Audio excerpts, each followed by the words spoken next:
السلام عليكم ورحمة الله وبركاته. اللهم صل وسلم وبارك على سيدنا محمد وعلى آله وأصحابه أجمعين.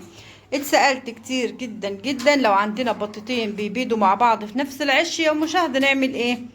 الفيديو ده هيكون مختصر على قد ما اقدر. هما الإجابة كلها في كلمتين اتنين. ده طبعا بطتين هما بيبيضوا هما زي ما احنا شايفينهم. البطة دي يعتبر أول وش ليها، لأن الكام بيضة اللي جابتهم الأولانيين ما يتحسبوش، لانها جابت 5 6 بيضات وفصلت حوالي 3 اسابيع ورجعت باضت تاني اهي. طيب من ساعه ما باضت تعتبر منتظمه الحمد لله. فكونك تصبري على طيورك دي حاجه كويسه جدا جدا. كونك تصبري على طيورك دي حاجه كويسه، وربنا هيكرمك ويرزقك منها ان شاء الله. يعني مش من اول ما البطه تبتدي ان هي تقطع في البيض اروح اذبحها، عشان في بعض من حضراتكم قال لي طالما البطه بتقطع في البيض اذبحيها يا مشاهد. طبعا بنذبحها لما بتكون مثلا فضلت تبيض لمده شهرين متواصلين، تجيب بيضه ويومين لا تجيب بيضه ويومين لا لمده طويله. انما دي بيضت 5 بيضات او 6 بيضات وبعدين فصلت ورجعت بعدها ب4 ايام جابت بيضه واحده وما بيضتش تاني، فتعتبر نعتبرها اكنها لسه ما بيضتش. ليه؟ لانها كانت ايامها بيضه بدري جدا قبل ميعادها، كانت بيضه على 5 شهور ونص و5 شهور و10 ايام، فطبعا يعتبر بدري. فعشان كده عنقود البيض ما ظبطش عندها كويس. طيب كان معاها بطه تانية اهي دي من دورها، دي ظبطت من الاول وباضت وخلصت بيض وكانت بتبيض كل يوم البيضه ببيضتها ورقدت الحمد لله فضل ونعم. فعلشان الناس اللي بتقول لي هو الطبيعي ان البطه تبيض يوم او يوم، لا عشان البطه بتبيض عندنا يوم ويوم، لا هو الطبيعي يا جماعه ان البطه بتبيض كل يوم البيضه ببيضتها. طيب بس البطه بتاعتك عندك باضت ان هي يوم او يوم، لا هتصبري عليها برضو للاخر. احتمال وارد جدا جدا انها لما تخلص بيضها ترقد ان شاء الله والوش الجاي تظبط. يعني نصبر على الطيور شويه.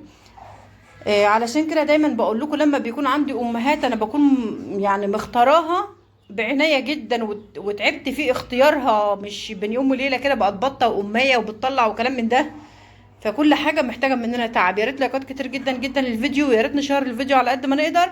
بشكر كل اخواتي اللي بيشيروا لي الفيديوهات حبا في الله، ربنا يجازيكم كل خير ويدومكم نعمه في حياتي يا رب اللهم امين. طبعا ده بط مسكوفي خليط مش مسكوفي صافي، ده بط مسكوفي خليط.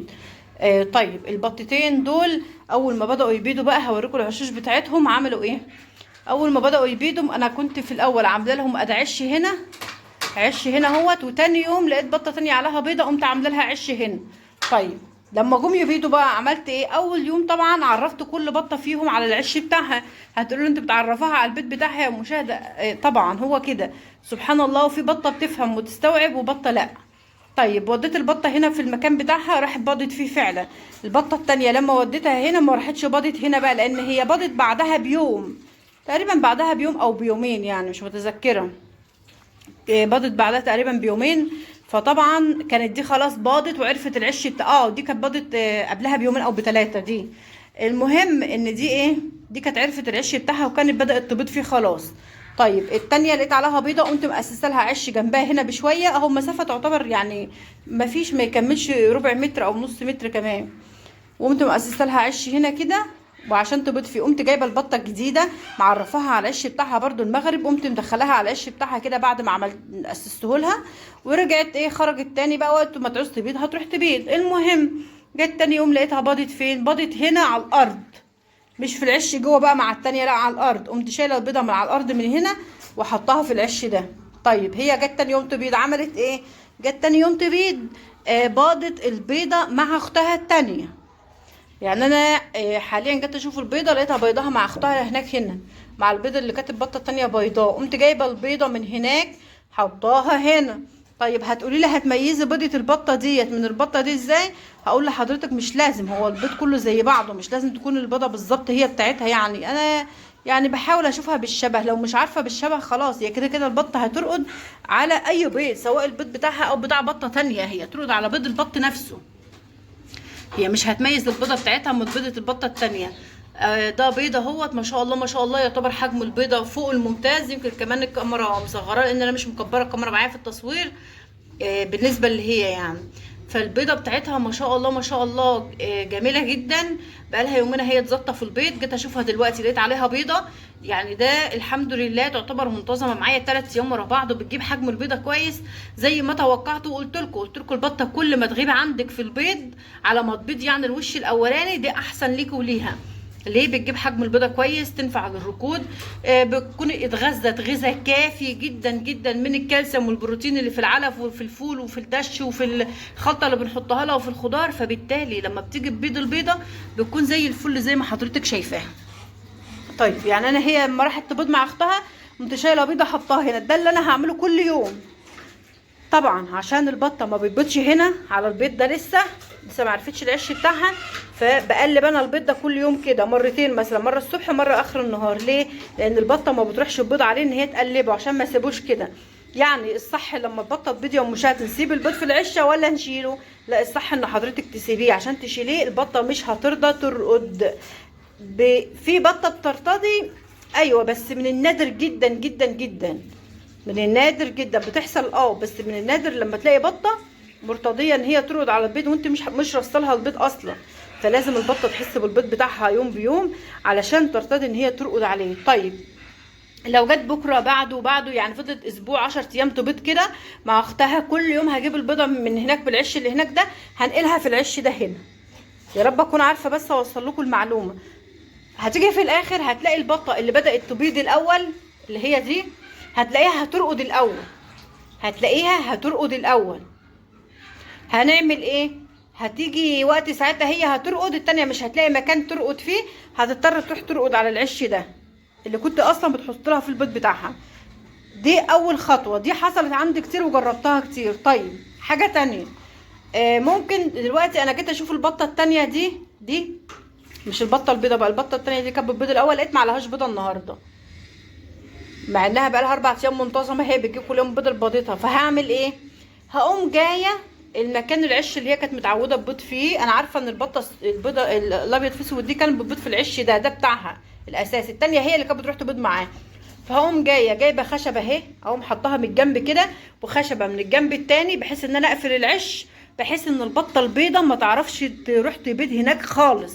فهتضطر تعمل ايه؟ هتضطر تدور على العش، مش هتلاقي قدامها غير ده، هتروح تبيض عليه ان شاء الله وتلاقيها انتظمت من 3 بيضه اهو. يعني هي جت من عند ربنا ان انا لقيت البطه التانية دي ما عليهاش بيضه، فده هينفعني ان انا اخلي البطه بتاعتي تلتزم بعشها من بدري جدا، من تاني بيضه، من 3 بيضه، من رابع بيضه. طيب لو عند حضرتك البطه بتبيض كل يوم وما فصلتش بيض، خلاص هتفضلي مستمريه تجيبي كل يوم البيضه من العش ده توديها العش ده وتقلبيه. اول ما بطه فيهم ترقد التانية هتكون مضطريه زي ما قلت لكم تروح ترقد على العش التاني، وده حصل عندي كتير جدا جدا. طيب لو ما حصلش كده كمان، انا بديكم كل الحالات اللي بيحصل فيها اهو او كل النماذج. لو ما حصلش كده وبطه فضلت مصره انها ترقد مع اختها، هتقوم حضرتك لازم تفصلي بينهم بباب متحرك كده زي اللي انا بجيبه، وتنيمي الباب على جنبه كده وتسنديه بخشبه ولا حاجه، بحيث ان البطه التانية دي ما تشوفش اختها خالص. هتبقى برضو مضطريه تبيض هنا، لان انا والله بالله جربت كام تجربه دول وبديكم الخلاصه بتاعتهم. والله يعني انا بديكم خلاصه تجربه سنين. يا رب اكون قدرت ان انا اوصل لكم الفيديو واوصل لكم المعلومه بطريقه مبسطه. ويا رب الناس اللي كانت بتسالني دايما طول الفتره اللي فاتت ان هي تكون تطلع من الفيديو ده بمعلومه. وطبعا يا ريت لايكات، لان اللايكات هي اللي هتخليهم يشوفوا الفيديو، عشان الفيديو ده اتطلب مني كتير، مع ان انا نزلت زيه قبل كده بس برضو بيطلب مني. فانا قلت بما ان انا بعلف الطيور دلوقتي والتجربه حصلت قدام عيني اهي وقررت تاني، فانا حبيت برضو اقول لكم انا بعمل ايه وبتصرف ازاي. اخر حاجه خالص حضرتك لو فصلت الباب مستحيل البطه هتروح ترقد معاها، مستحيل كده خلاص، لان انا جربت التجربه دي بالفعل في الدور اللي فات، وفعلا البطه ما راحتش تبيض معاها واضطرت تروح العش بتاعها والحمد لله والطريقه نفعت. طيب لو ما عندكيش باب تفصلي بينهم خالص، هتعملي ايه؟ يعني اول ما واحده فيهم ترقد، لو ما عندكيش بط تفصلي بقى بعد ما ترقد البطه مش محتاجه تدكر معاها، التانية هي اللي هتكون محتاجه تدكر لانها لسه بتبيض.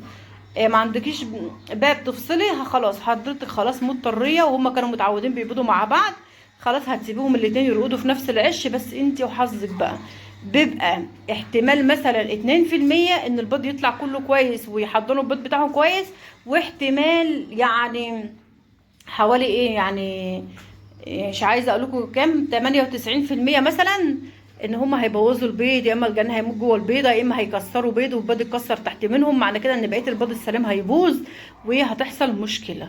فعشان تتفادي ان ده يحصل، فحاولي تعملي اي خطوه من الخطوات اللي انا قلتها لك، وحضرتك تقدري تنفذيها على ارض الواقع. الذكر تقدري تسيبي معاه بطتين يا 3 وكويس جدا. هو المسكوف الخليط ده اتسالت كتير، سؤال اخير برضو اهو كرر كتير، هو الذكر لما بيكون بيغير ريش بيكون بيخصب ولا التخصيب عنده بيقف؟ بالنسبه للسلاله الخليط اللي عندي دي بيكون بيخصب، لان انا مجربه الذكور عندي ما شاء الله مع النتي، فبيكون في نسبة تخصيب عادي عادي خالص. انما في كتير منكم قالوا لي عندنا الذكر مسكوفي صافي او بلدي، وقت تغيير الريش لجسم الذكر لقينا البيض كله فاضي. فدي بقى ممكن تكون ميزة في البط الخليط ده اللي انا لاحظته. دي حاجة. الحاجة التانية، يفضل ان حضرتك تغيري الذكر كل سنة ونص بداية من اول يوم من عمره. يعني الذكر النهاردة طلع عندك من الرقدة اهوت، عمر يوم، افضلي سايباه عندك، طبعا بيشتغل الكسر على عمر 5 شهور ونص، افضلي سايباه عندك لحد عمر 1 ونص من عمره، من عمر يوم 1 ونص.